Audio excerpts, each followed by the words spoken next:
In this solve example, we will discuss about how to use the effectiveness NTU method from the equation to analyze heat exchanger. Let's read the problem. A concentric tube heat exchanger with a heat transfer area of 20 square meter operating counterflow is used to heat 1 kilogram per second of water from 40 degrees Celsius to 140 degrees Celsius. The water here has a Cp of 4.197 kilojoule per kilogram Kelvin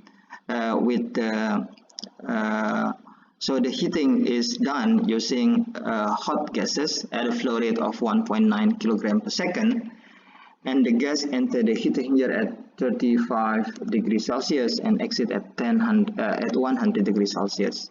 The gases have a Cp of 1 kilojoule per kilogram Kelvin.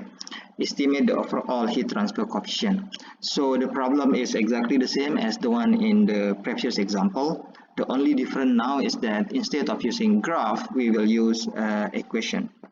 So the first step is the same as the one before. We need to draw the flow orientation. We know that the one on the top here is heating, the hot. It is the gases, and the cool side is actually the water. Then what we do next is we calculate few parameters required, which is the delta T max equal to 310. We have CH, heat capacity, stream heat capacity, which is 1.9 kilowatt per Kelvin. We have a cold stream heat capacity, which is 4.197 kilowatt per Kelvin. And then from CH and CC, we determine which one is Cmin, anything that is smaller, and anything that is bigger we identify as Cmax. Next, we calculate the C relative, basically the ratio between Cmin and Cmax, and we found out the value equal to 0.45.